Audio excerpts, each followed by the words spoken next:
I wonder, can the man grow? Have you seen anything that would indicate he has grown or will grow? And I guess that's my question, because I think somebody has to grow in to be president. You don't learn how to do it. You don't get the right education. As a leader, you either make it or you don't. Iowa Falls, thank you. Well, hope reigns eternal. I could not say that I have any reason to believe that Mike Dukakis cannot grow. I do agree with you, however, that my impression, as I believe fairly was the one you expressed, is that he is a first-rate manager. There's no question. He is an executive who has both led and managed the state of Massachusetts extraordinarily well. No one takes that away from him. But I also agree that with what I said before and what you were commenting on, that he is not showing right now in this campaign a depth and richness that usually is taken to include the growth factor, if you will. A little less than 10 minutes left in our discussion of politics with Michael Pakenham, editorial page editor of the New York Daily News. Riverside, California, your next call. Yes, I just wanted to make a comment.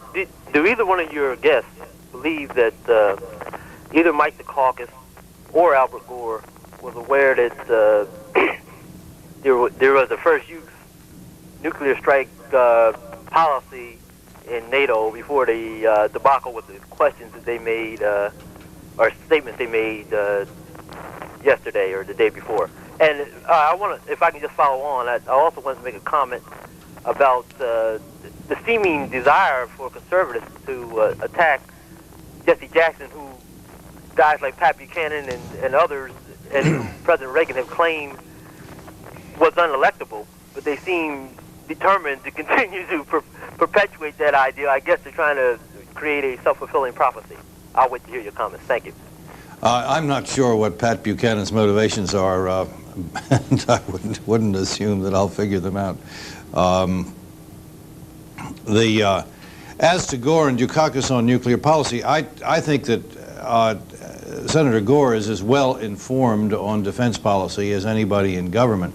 That's a sweeping generality, but he has the one area in which he has really convincing experience and credentials is in defense policy. So he knows what he's talking about when he talks. He's got very good technical command of the details, the mechanisms, the history of U.S. defense policy and much of the rest of U.S. foreign policy. As to Dukakis, he does not have that experience. He's a smart man. He should be able to read and listen to briefings, which he certainly is entitled to get. He does not right now showing, and didn't in this flap about nuclear weapons day before yesterday, didn't show a depth of understanding, or perhaps just an acute awareness of the nuances of terms of art in the great nuclear debate, which just scares the bejesus out of a lot of people. In the discussion of the Democratic presidential candidates, one name that does come up each time the candidates are discussed is New York Governor Cuomo, whether or not there will be a draft Cuomo movement. You're from New York. What are your thoughts? Oh, it's fascinating. Everybody talks about it. I think that no one I know understands the depth of Mario Cuomo's very complicated mind. I know Governor Cuomo fairly well, and I think he's an honest and candid person, but he's also a very complicated person. So I hesitate to guess what his motives are, because he's got more levels of awareness than a lot of people do. I think he wants to be president of the United States. I think he looked over the prospects a year ago or so, or more, and said to himself that he would probably lose in a year-long and longer set of primary battles. That he either didn't have the expectation of being able to conquer all these other forces, or just didn't want to go through the hassle and the money raising and all of the other things that are very tough about it. I believe right now, and it's purely personal, that if this rest of this campaign produces severe wounds to Dukakis, doesn't make Gore emerge as a convincing single candidate, if the Democratic Party goes to the Atlanta convention without having resolved who their nominee is, that Mario Cuomo will be there available for whatever you want to call it, a draft or a brokered nomination. Is he working hard for it? No, he's not. Is he out there manipulating and making deals and meeting in back rooms? I'm fairly sure he's not doing that either. Would that help him? I doubt it. So he's still doing the right things to be the default nominee. Dallas, Texas. Good afternoon. Good afternoon. I think Mr. Buckingham is getting a free ride himself. He said so many misstatements, whether they're based on ignorance or basically an anti-Semitic racist attitude. He called the PLO as a recognized terrorist organization. I would like to tell you, sir, that the PLO is accepted by the Vatican, by the Pope, as a liberation movement for freedom and justice. The Israeli members at the Knesset, which is the Israeli parliament, have met with the PLO leadership and the chairman. You basically nothing but a Zionist slave who would like to please some fanatic person like Koch and some other people. Please, before you make such a stupid statement, people are informed. American people do know better. Whatever you are trying to say to please your bosses or the people who paid your suits and ties and your glasses probably, this doesn't work anymore. Dallas, thanks for the call. I don't think I'll bother. Our guest for the past 45 minutes has been Michael Pankenim, editorial page editor of the New York Daily News. We'd like to thank him for being with us. We're live from the JW Marriott Hotel in downtown Washington. In just a few minutes, Democratic presidential candidate Jesse Jackson will be addressing the annual meeting of the American Society of Newspaper Editors. His car has arrived. Mr. Jackson is in the building. He should be starting his speech in just a few moments. We'll take time to take one or two more phone calls before that happens. Our next call is from Chicago. Good afternoon. Good afternoon. Go right ahead. In spite of the great love I have for C-SPAN, I have to say that I still think that the world news is being censored and manipulated by C-SPAN and the other major network media. As examples, I would like to cite the total blackout of what's going on in the Philippines, and since there was a very decided swing to the right over there with the formation of the right-wing vigilantes to fight the communists in the Philippines. As another example, I would like to cite the almost total blackout of the slaughter of the PLO in Shabra and Shatila outside of Beirut, Lebanon. It's the very same camps. They were slaughtered by the Shiite Amal militia over there. Caller, Caller, let me ask you, since we're focusing on politics during this portion of our program, do you have a question that would relate to domestic politics? Why are you guys blacking out the campaign of Vice President George Bush? I mean, Okay. I've been watching, and it seems like you give 1/5 the time. Thanks for the call, Chicago. That is correct. I can't speak for C-SPAN, but I can certainly speak for newspapers who are not giving the space or attention or time, if you will, to the Bush campaign, because right now the Democratic Party has a contested primary sequence going on, and right now the assumption is that George Bush has divine intervention barred the Republican nomination all locked up.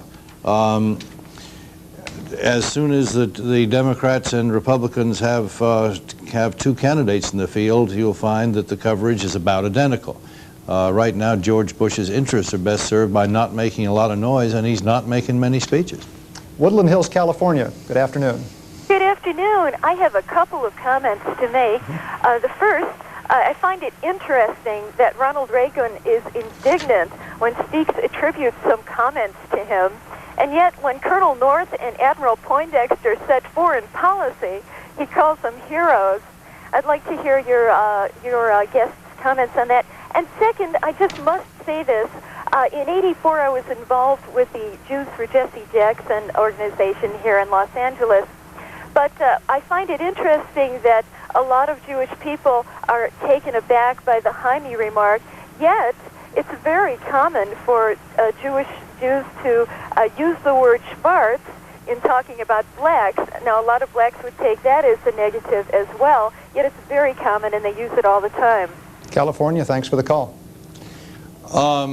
On the Jackson thing, I think that what people are reacting to, we see a great deal of this in New York, which has a large and complex and very articulate Jewish community. It's not the Hymietown remark in itself, and it's not even meeting with Arafat in itself. It is that a lot of American Jews are convinced, right or wrong, and I think they're probably wrong, that Jesse Jackson has lurking in the back of his mind a strong and dangerous to them animus against, if not Jews categorically, at least against the state of Israel. There is a fear that he really, really is not on their side. And I think that that fear is articulated in all kinds of ways that come up when the Hymietown remark is cited and the rest of it. One floor below where we are in the JW Marriott Hotel is one of the main ballrooms where Democratic presidential candidate Jesse Jackson will be speaking in a few minutes. We'll take a look at that room where that speech will be coming up while we take our next call from Philadelphia. Good afternoon. Good afternoon. I noticed that the gentleman who calumnized Jesse Jackson for an extensive period of time was not interrupted. I'd like to see the same courtesy. I listened to a gentleman ask the question regarding the difference between the Democrat and the Republican Party, and implying that there really was no difference, that each party was trying to figure out how to attack Nicaragua, either by land or by sea. Pavlov had dogs, and he trained them. Every time he rang a bell, they salivated. Seems like the newspapers work on the same principle. If they want to get a thing going to instruct voters to vote right-wing, they cry communist, communist, communist, communist. The fellows just have to look at the biography of Mr. Michael there, and you'll know what he comes into the game with in terms of personal prejudice. Now, I want to know, Upton Sinclair wrote The Brass Check many, many years ago. Philadelphia, I'm going to have to let you go on that point because we are going to bring you live coverage of the speech by Jesse Jackson. That's coming up in just a few moments here in the JW Marriott Hotel. Mr. Jackson has entered the main ballroom, and we'll go there now. Marion Barry of Washington, D.C.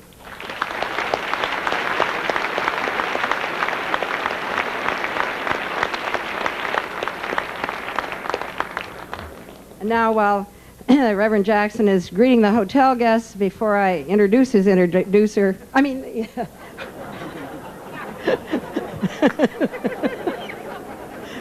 the head table guest.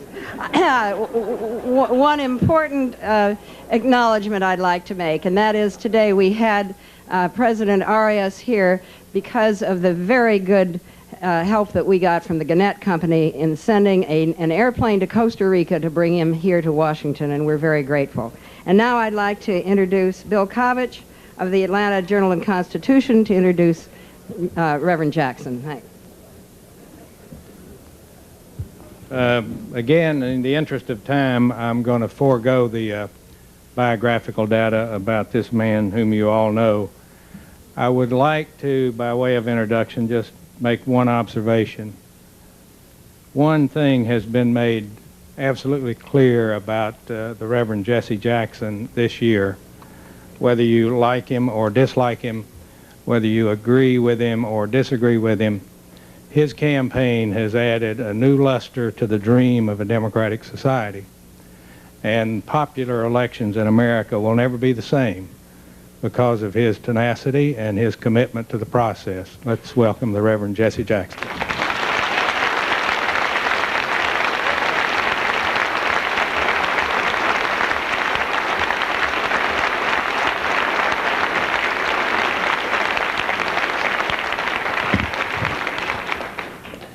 Mr. Kovacs, let me express my thanks to you for your kind and generous introduction. To all of you who are here today and for having this invitation and opportunity to speak before you. We were in Buffalo earlier this day and had some plane difficulties, but were able to make an adjustment and to get here. And so for the few minutes of waiting, let me express to you my apologies and our thanks for your waiting.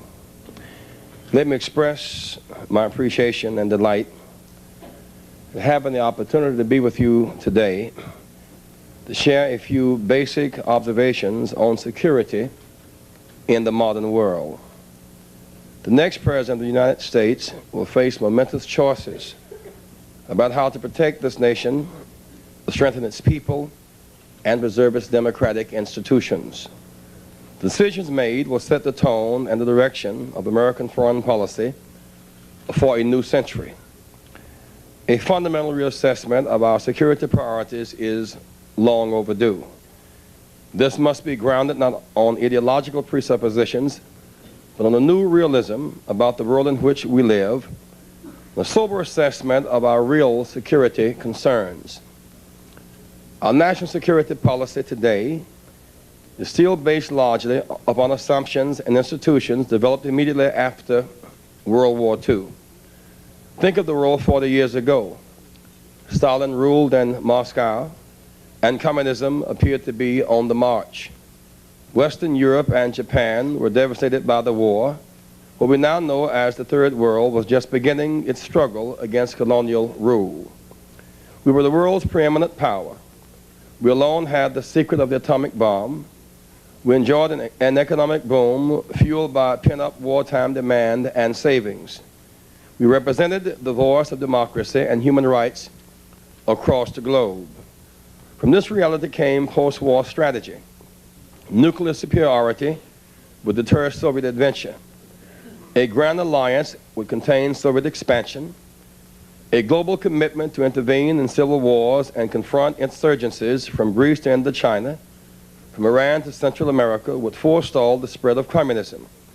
We would police the world, even as we aided our allies and former enemies to rebuild the global economy. The world has changed dramatically since that time.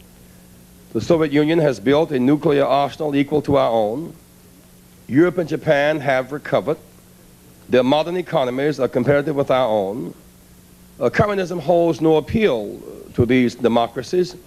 Indeed, the Soviet system falls increasingly behind the modern economies of the West. A third world has been born.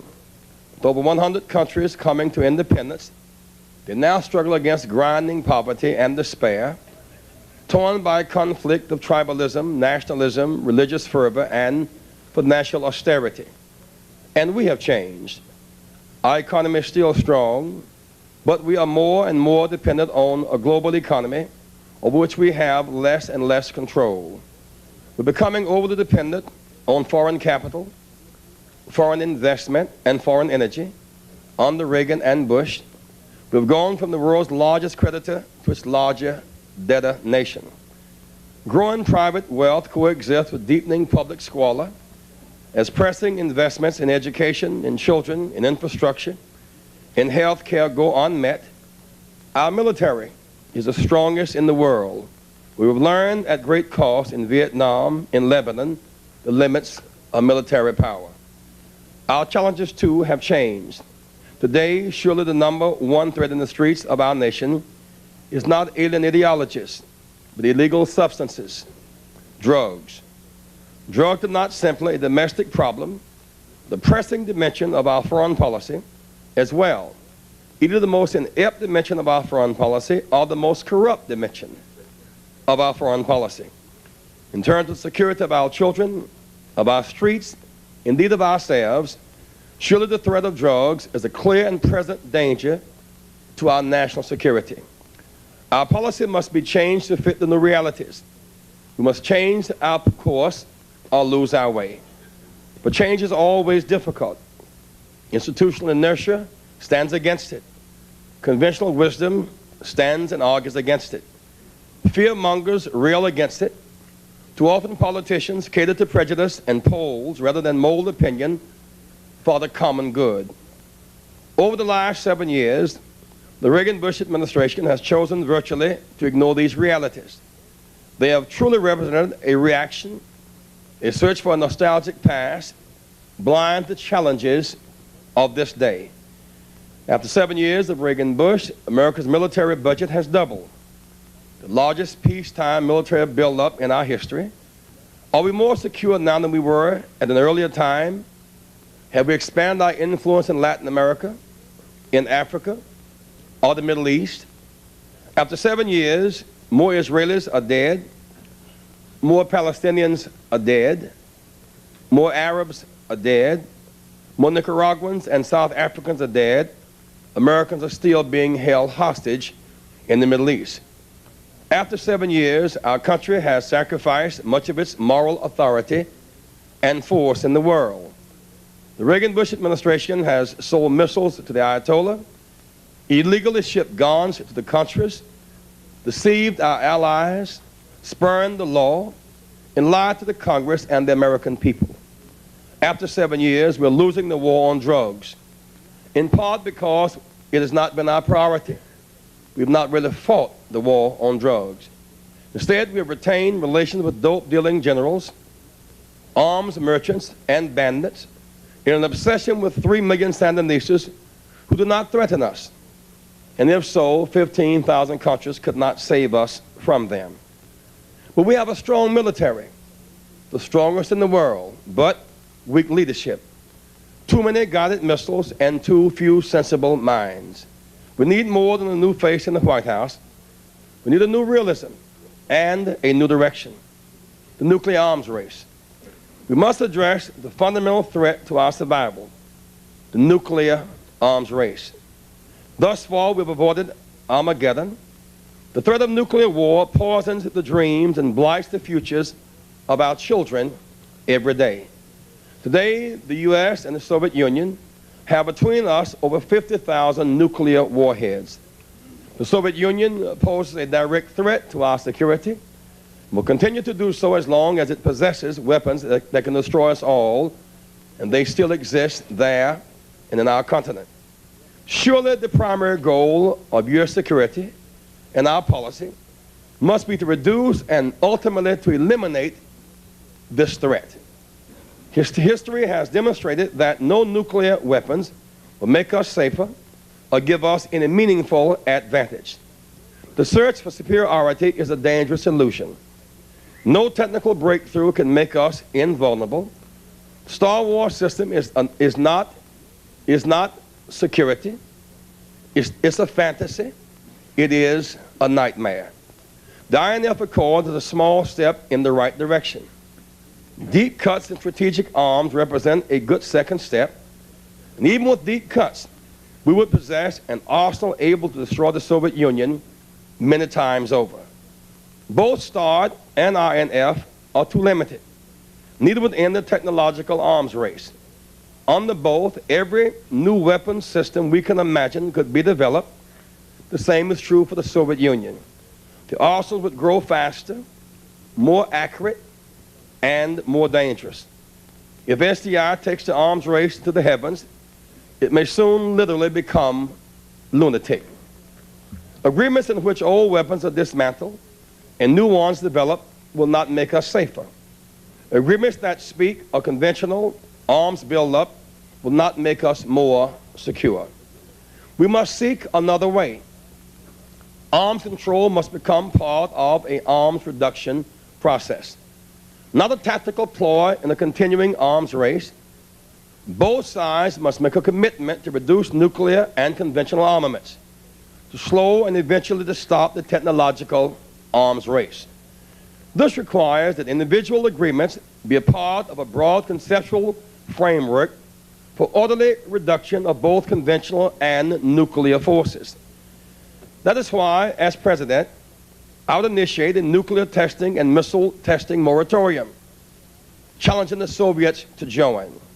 If we can then negotiate a verifiable comprehensive test ban treaty and a ban on new missile deployment, we can slow the modernization that drives the arms race. The negotiated conventional force reductions, necessarily asymmetrical to reflect our differing forces, we might begin to redirect the energy, imagination, and wealth of the nation to rebuilding our cities, educating our children, and rekindling the hopes on which the society is based.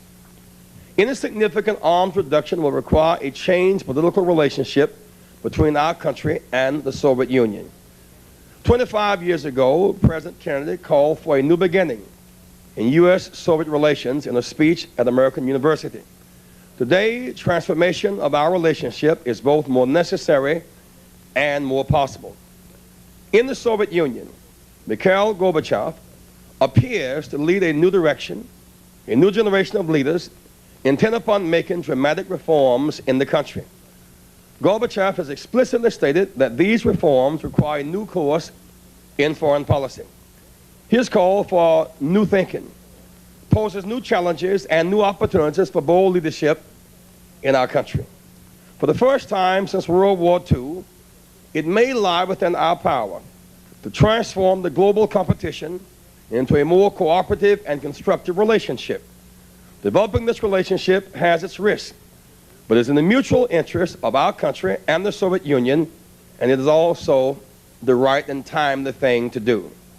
We should take the leadership in forging a new era of cooperation and engagement with the Soviet Union. Armed negotiations should be accompanied by efforts to settle regional crisis.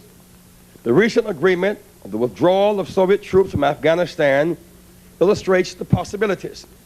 Joint ventures in exploring space, encountering the threats to humanity, the depletion of the atmosphere, the destruction of rainforests, the spread of malnutrition and disease, the plague of drugs should be explored and launched where possible.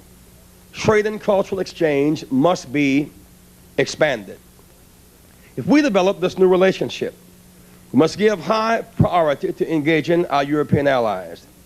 The Reagan-Bush foreign policy is one of unilateralism. Our allies were informed of actions already taken rather than consulted on decisions yet to be made. We can and must do better, for greater cooperation is critical to our economy as well as to our defense. At the same time, our allies in Europe must assume greater responsibility for their own conventional defense. We spend $150 billion a year defending Europe and Japan 42 years after the war. In Europe, our allies have 1.5 times the population and more than twice the gross national product of the Soviet Union. They can share some of the burden, but our goal must be to reduce the burden for everyone. Major reductions in Western military forces can only occur as a consequence of major reductions in Soviet forces. Only sensible and verifiable arms reduction agreements can produce this. That must be the first priority of any president. Our country and the third world. Let us not forget, however, that when our country and the Soviet Union sit at the negotiating table, only 1/8 of the world is represented. 7/8 of the world is outside of that meeting. Most of the world is not white, not male, not prosperous, and does not speak English. It is in the struggle for power and influence in the world that we have expended the greatest number of lives and resources in the Cold War. And nowhere is a new realism more necessary than the third world, where 7/8 of the human race lives. The Reagan administration has viewed the third world as a chessboard in which a struggle for pawns and positions would be played out with the Soviet Union. The Soviet Union, President Reagan said, lies behind all the trouble spots in the world. A gross underestimation of people's intelligence and will to be free and quest for legitimate self-determination. From this perspective came the Reagan Doctrine, the commitment to intervene against any government or frustrate any movement that did not meet with American approval. Inevitably, the Reagan Doctrine entailed open contempt for international law. illustrated in our withdrawal from the World Court after mining the harbors of Nicaragua. It entailed unilateral action, spurning the opinions and objections of our allies. It finally entailed secrecy and deception to avoid the protests of our people and the constraints of the U.S. Congress. The Reagan Doctrine is based on a fundamental misconception of the world. The countries of the Third World are not drawn to communism. They struggle against unimaginable poverty, against the legacy of colonialism, against underdevelopment, malnutrition, and hunger. They contend with the mighty currents of nationalism and religion. They tend towards non-alignment, for they seek aid and investment where they can find it, wherever they can find it. Any president must be prepared to use military force as a last resort to defend our nation and fulfill our treaty commitments. Yet surely by now we have learned that we do not gain influence or prestige by acting as midwife to governments in Iran, Guatemala, or Chile, or propping up unpopular dictators in Haiti, Zaire, or the Philippines. The Soviets have learned the limits of military intervention in Afghanistan, have clearly begun to realize that every government that calls itself communist and seeks aid from Moscow is not an asset. That is why I call for a new doctrine to guide our policy. A set of guidelines far more pragmatic than the ideological fixations that have too often distorted our policy and our worldview. First, we must support international institutions and respect international law. Nowhere does the Reagan administration do our national interests greater disservice than in their contempt for international law and institutions. As a rich nation with global interests, we have the greatest stake in a legal order that legitimizes our presence. If our presence is seen as illegitimate across the globe, no military force will be powerful enough to protect us and our interests. Similarly, as a great power, we must support the international organizations that can address transnational problems like malnutrition, AIDS, drought, and acid rain. Second, we must recognize the right of self-determination. Struggling peoples in the world today will choose any form of government in many forms in their political economy. Some will not be to our liking, but we should respect their right to choose their own destiny. Third, we must support human rights.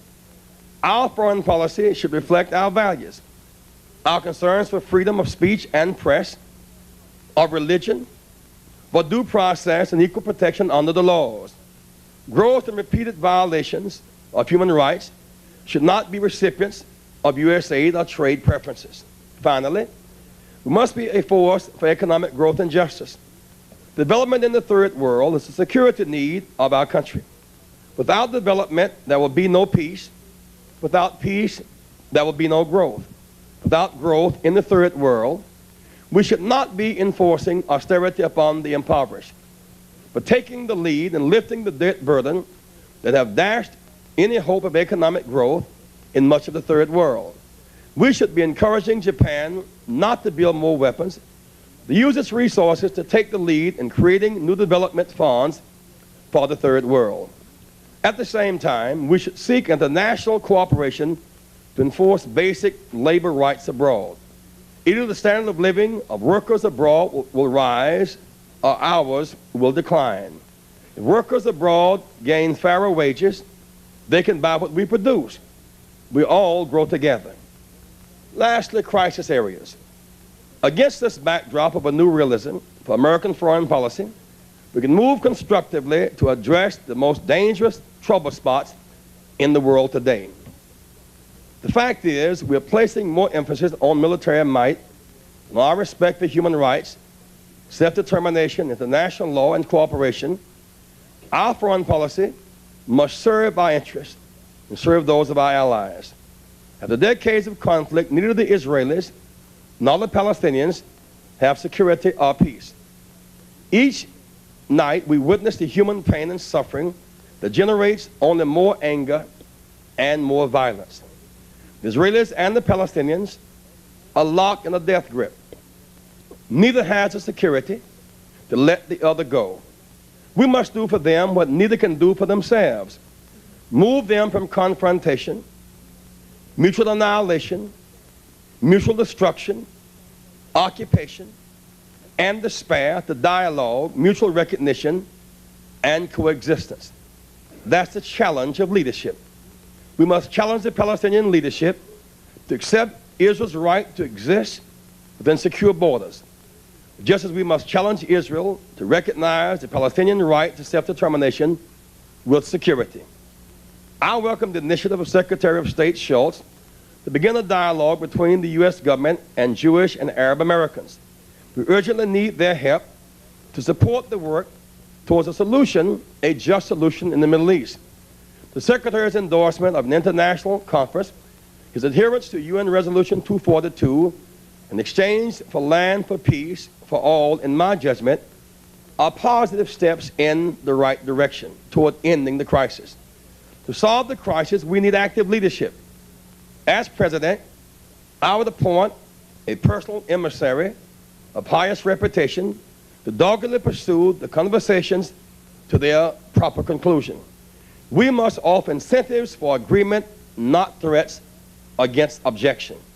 If we can move the Israelis and the Palestinians beyond war and beyond fear, think of the possibility. Beyond occupation and war, Israel could be a trading and manufacturing center for the Middle East and Africa. Beyond fear and war is the possibility of security, peace, economic growth, and prosperity, all beyond occupation and war. In Southern Africa, we must take the lead in the struggle against apartheid. We must convene a summit of the frontline states to offer them the assistance they need to defend themselves from South African aggression and gain economic independence. We must work to get both South African and Cuban troops out of Angola, to free Namibia from occupation. Then we must engage our allies in full sanctions against South Africa. The bill introduced by Representative Ron Dellums in the House provides a legal authority for all sanctions and for full sanctions. We must actively and resolutely see if we have any chance of avoiding any greater tragedy in South Africa. If we do these things, reverse the arms race, build international institutions, embrace the Jackson Doctrine, international law, self-determination, human rights, economic development, and consistency, we will dramatically increase our security. We can also cut our military spending without cutting our defense, and use that money to invest in America, in our children, in education, in health care and daycare, indeed in falling bridges. If we just freeze our spending now, we can save $60 billion a year by 1993. These views are consistent with our interests. They chart a new course through new realities, but are grounded in traditional values. Too often, convention and caution silences common sense. But leadership must seek the truth and stand for it even when it is not popular. A new direction can only come from a leadership bold enough to define it and citizenry confident enough to embrace it. As I have traveled this land this election season, I can report this to you today. American people are ready for a new direction. They're coming together across lines of race, color, and religion, and a call for economic justice at home and peace abroad. A new majority will support a new realism in our foreign and our military policy. This is a moment of great change. It's a time for our country once again to take the initiative, to use its power, to promote a stable peace and take the initiative to have real growth in the world economy. It's time to turn our energy to address the new threats facing this generation. The flow of drugs into this country, the ecological crisis, deterioration of our air, the poisoning of our water supply, temperature changes that threaten floods or famine, a world economic crisis that threatens to engulf our economy in a collapse triggered by the inability of poor countries to pay their debts. In these questions, the Soviet Union barely figures, yet all are far less remote than the Soviet invasion of Europe, or a 30-day nuclear war at sea, for which we devote so much of our treasure, our energy, and our imagination. The next president must know the world and have a realistic understanding of our possibilities.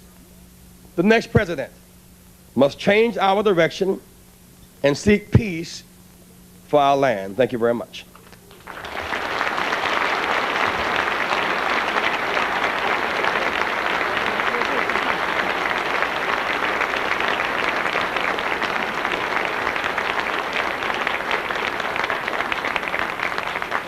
Reverend Jackson has agreed to take questions.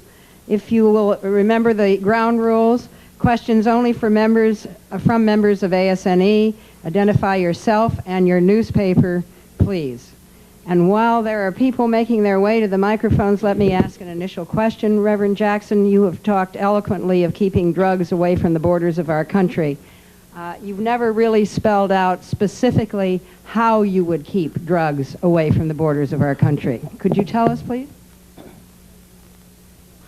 Of those running for the office, I'm the only one who's put forth a 5-point plan and a budget. Step 1, convene Latin American leaders and countries where drugs are grown, starting in Latin America because we are members of the same hemisphere. While we put all of our focus on the democracies or the integrity of their democracies being threatened by communism, fascist drug lords are driving through courthouses and killing judges and undermining their democracy. I'm as willing to defend an ally with supplies from being overthrown by drug lords as from any alien ideology. Those countries must be offered alternative crops, or must be offered substitute crops, offered economic development. We cannot sit idly by and maintain good relations, in fact, while within their country the seeds of death are being sown for the American people. It starts, therefore, stopping drug flow at the source where it's grown. Secondly, strengthening our Coast Guard and strengthening our borders. We have a 500-plus naval fleet now. A substantial number of those ships are not on alert. We've cut the Coast Guard budget by $100 million. The Coast Guard interdicted 10,000 pounds of cocaine in 1986, 26,000 pounds in 1987, and then we cut the Coast Guard budget by $100 million. Which in fact gave the drug traffickers a green light coming this way. We could dispatch 30 to 40 ships under Coast Guard auspices even now to strengthen our borders in the Keys of Florida where the 3 choke points are, as well as on the McAllen, Texas side where there's such a gap. We got 300 border patrolmen covering 600 miles with 1 boat, 1 helicopter, and 12 horses. Thirdly, places around the country, waiting lines are 6 to 8 months for people who are sick on drugs that want to get well. There must be more investment in rehabilitation. And fourth, education for our youth in their formative years.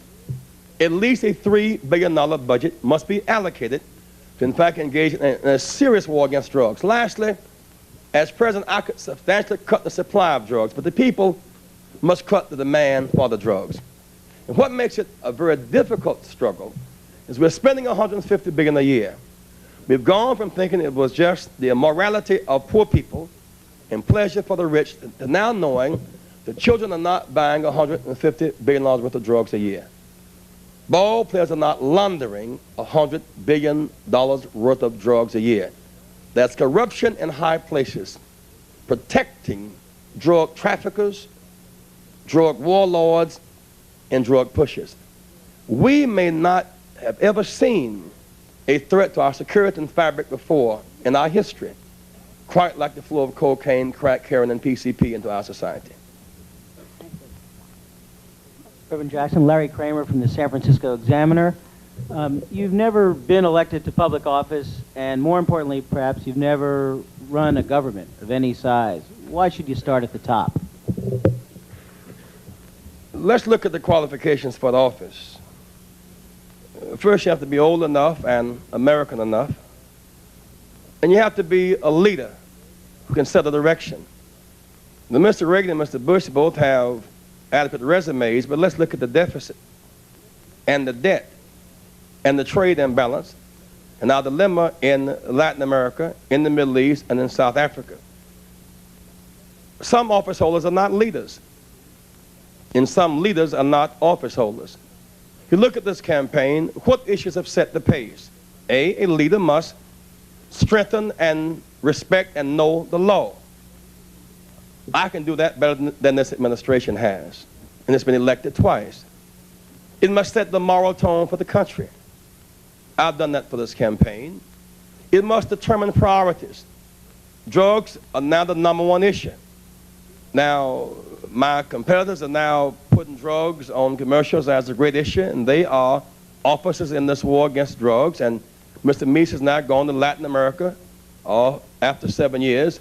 But of all the officers, I am the commanding general in this war. I have set the pace on the agenda. Now there's a great challenge to challenge corporate America, to in fact, to be fair, or to reinvest in America. Well, challenging corporations to end economic violence, I've set that pace. I put forth an agenda with numbers, a plan for budget deficit reduction. I put forth a plan for the use of pension funds, government secured fair rate of return guaranteed, to invest in affordable housing and infrastructure. And so, beyond the basic qualifications, one must be a leader. And of those running, I offer that leadership alternative and that direction that will build the American family and make us well. Arnold Friedman, Union News in Springfield, Massachusetts.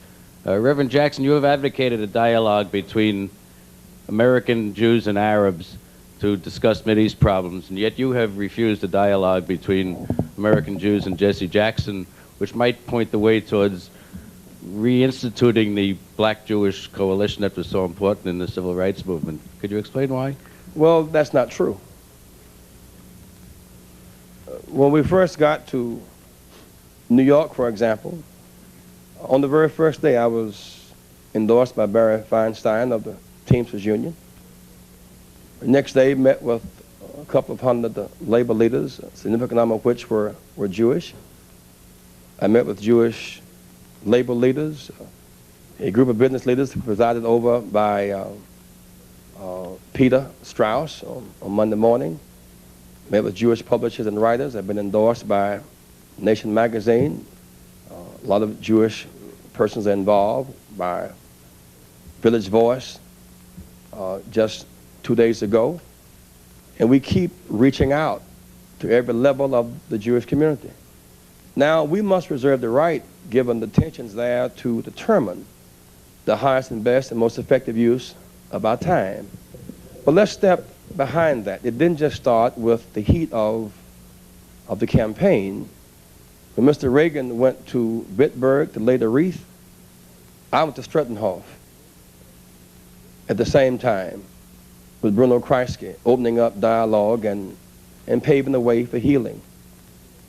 When Mr. Reagan went to see Mr. Gorbachev in Geneva, I saw Mr. Gorbachev as well and appealed to him beyond stopping the deployment of missiles and testing to also free Soviet Jewry and Armenians as well. For I know that the absence of missiles is not the presence of human rights. I also know that when tensions come down, there's simply more access and more immigration. A few weeks ago, Elizabeth Holtzman discovered that a Lois Brunner, a Nazi war criminal, was in Syria. She couldn't turn to any of the other candidates to seek help. She called me. I made contacts to Assad and appealed for his extradition. And so I've continued the dialogue and continued the work. So it's fair to say that our outreach has been extensive, both within our campaign structure and groups that we have chosen to meet with. And we simply must reserve the right to determine the priorities of our schedule. It certainly has been an outreach, and it's been substantial. We have the most multicultural, most diverse campaign staff and constituent support base. When one goes to New York, and this is important for the press to respect, to be sure there's a significant factor there relative to the Jewish population. It should not be stereotyped.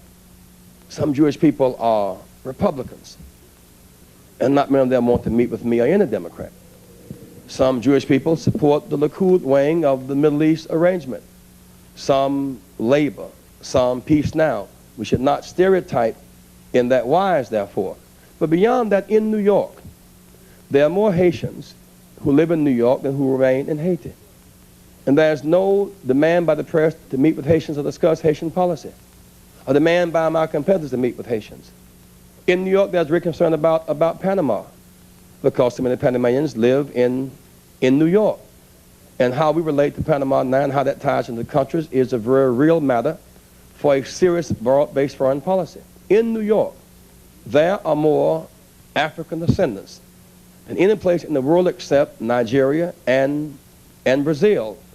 And yet no demand that my competitors of either party meet with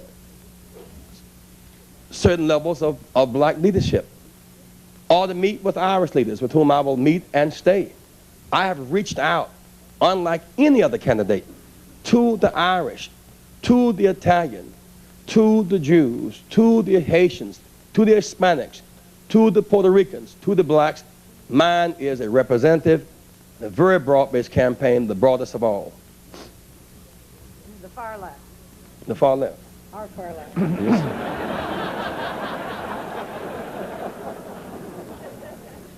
Terry Brennan, the Mercury in Pottstown, Pennsylvania. Reverend Jackson, our dollar bills say we put our trust in God. Our Pledge of Allegiance says we are a nation under God. We have, however, banished God from our schools. It is a suggestion that if we were to return God to our classrooms, we might be able to keep drugs out of them. If you were elected president, what could you do and what would you do to return prayer to our schools? Even presidents cannot banish God or even move God one iota. God remains God, and God remains everywhere. God is in our schools, but in a public school where you have many religions involved, there must be the sensitivity to other religions. Prayer in school, a moment of silence, a moment of meditation, and reciting the Lord's Prayer must not be seen as commensurate with a program to drive out drugs, no more than say no to drugs drives out drugs. I support high ethical and moral standards, but I submit to you, my friend, that in these schools, as long as you teach physics and have exams on Friday, you'll have some prayer in school. But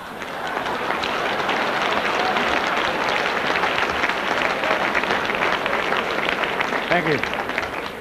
But the administration that fought the hardest for prayer in schools has locked the effect of prayer out of the White House, and therefore you have the most indictments and the highest sleaze factor in American history. And so I feel disturbed when people, in a sense, take something as serious as religion and as sacred and as personal and literally manipulate prayer, because prayer really emanates from one's heart. One cannot be stopped from praying, and presidents cannot move God one iota. If that was the far left, let's try the far right. Phil Schock, the Daily Journal, Elizabeth, New Jersey. We understand your campaign is following suit today in Jersey City, asking the state Democratic Party there to change its primary ballot rules, which now force voters to select individual delegates, as well as pulling the beauty contest lever for their presidential choice. If the Democrats don't make the change, what will your strategy be in Jersey, and is this a form of party discrimination? I do not know about the details of that particular suit. My thrust simply has been to challenge the party to open up, to make room for new Democrats, because a key to winning is to expand. And I have therefore registered more new voters than anybody who voted Democratic, and to not make thresholds so high that they had the impact of discouraging people and therefore locking them out. I say to party leaders, do not turn buoyant grapes of hope into raisins of despair in the spring. and then expect them to be revived into buoyant grapes of hope in the fall. Let's protect the feelings of voters, and let's be right by them all. I hope that matters like that can be resolved, frankly, in heads-up negotiations and not through the courts. But if they must be, let them be. But I'm not going to divert the efforts of my campaign of hope into the particulars of a given local challenge. Another question, Ireland. I'm David Corcoran from the Record in Hackensack, New Jersey. Mr. Jackson, you said in your remarks that most of the world is neither white nor male. The group that you see before you is largely male and overwhelmingly white. What advice would you give this organization as it tries to broaden its membership to better reflect the minority population of the United States? First, the organization ought to see the advantage of expanding its cultural base and therefore expanding its worldview.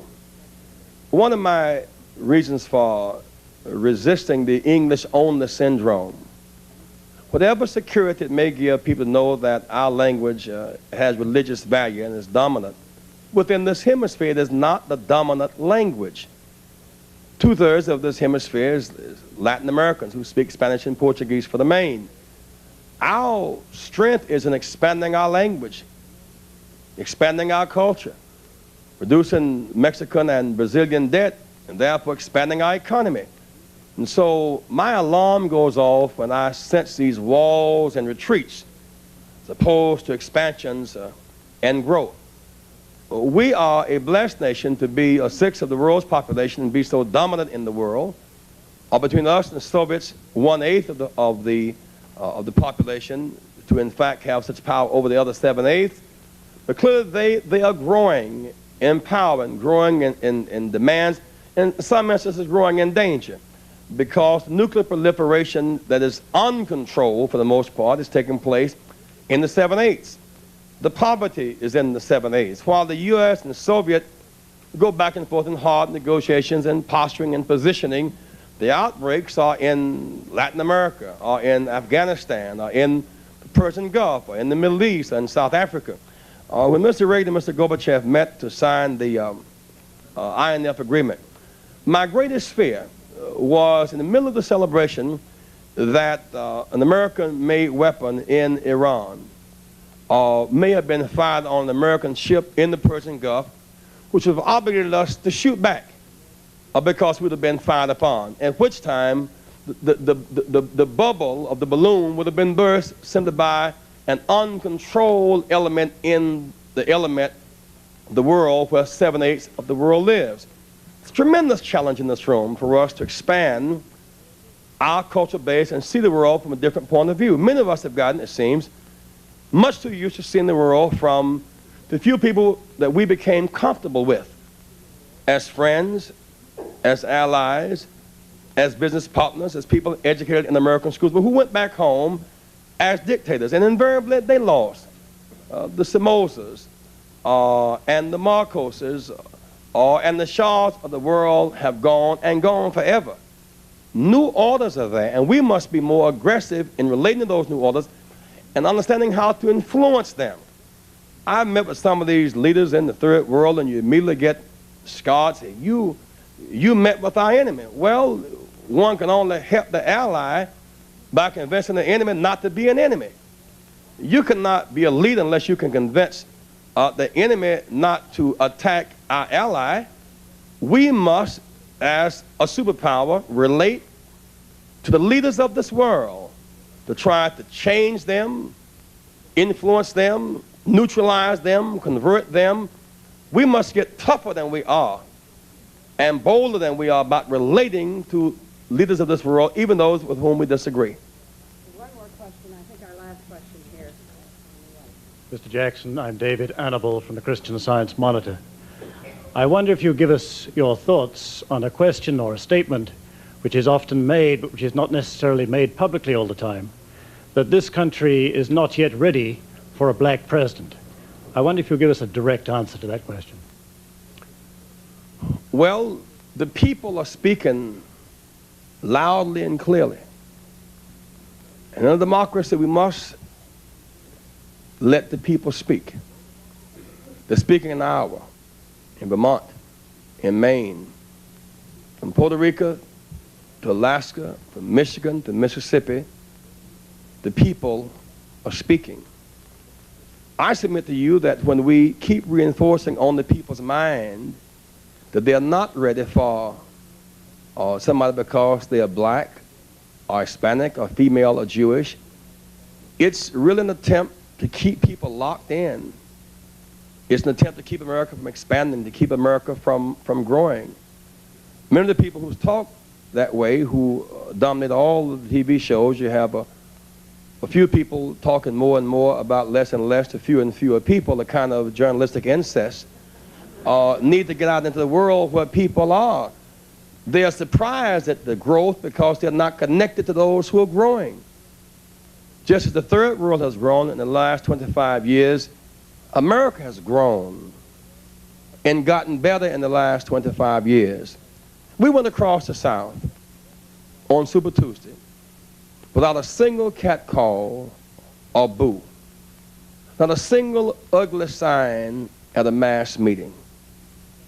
It was not till we got north to New York that the litmus test for race and religion became spouted from the mouths of public officials without any significant media challenge. And then joined in yesterday by the president. And then joined in today by Mrs. Ferrara. We have an obligation as leaders to set a moral tone for our country and to expand the country and to make the country better. If you ask a race-based question, you get a race-based answer. For example, if you want somebody who is national security chief, who is loyal to the president, who shares much of his worldview, who's gone through the military ranks, if someone can do the job, will you accept that person? Yes. If the person is black, would it matter? No. So you get Colin Powell. If you said, should President Reagan have a black national security chief? Well, who black could do that? The race-based question gives a race-based conclusion. I mean, this is 1988, but should a black quarterback in the Super Bowl? Well, I don't know one who could do it. We don't have a black who's even been to the playoffs, so how can we get one in the Super Bowl? The only quarterback who can throw 4 touchdowns in 1 quarter. Yes, the man, if he's black, well, it's perfectly all right if he's redskin. Think. I mean, the race-based questions. So I often ask this question as I speak. I do it in 2 ways. One, I've asked large groups of farmers, if you were about tomorrow morning to lose your farm at the auction and wanted someone to face the banker and argue your case. Now, we got different qualifications, diverse resumes. Who would you want to argue your case? Jesse. If you wanted somebody to face a major corporation tomorrow and argue the case against mergers, against the case, or for the case of reinvestment, who would you want to argue your case? Well, another way. If you had somebody in a foreign jail, a relative, you wanted somebody to try to get your relative back home, who would you want to argue your case? Well, I've watched people have to go beyond the race issue to the issue of security. So, in this way I close. Rather than an hour when they kept rationing this question, they say, we like the way Jesse talk and think and argue and debate and stand with people, you know, but he's black. So it went this way out an hour. 3 farmers sitting in the barbershop debating this case. They had been to a big mass rally the night before, and I'd inspired them with a few epigrams, which y'all call rhymes, but they're really epigrams. And then graphic ways of teaching, giving out lesson plans, you know.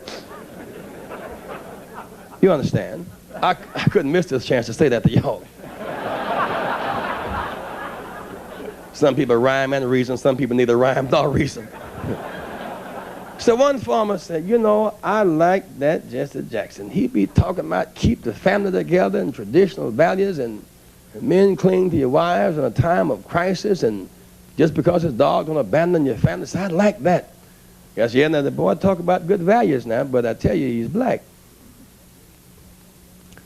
They said, yeah, I don't think you understand what we're saying. You know, when we was about to lose our job at the plant, he marched with us. He held a picket sign, a presidential candidate with a picket sign. He marched with us on the picket line. Guess now you know he can march. He's strong on picketing. He will march for you. He's strong on marching. But he's black. Other farmer said, look, I don't think you understand. You see, when we were losing our farm, Jackson came and argued our case at the auction, met with the banker, and got some of our land back. Because I know he can argue. You know, he brought Goodman back home from Syria. He knows how to debate and negotiate, but he's black. The guy said, but you don't understand the guy who's taking our farm and land was white. The guy said, oh, thank you very much.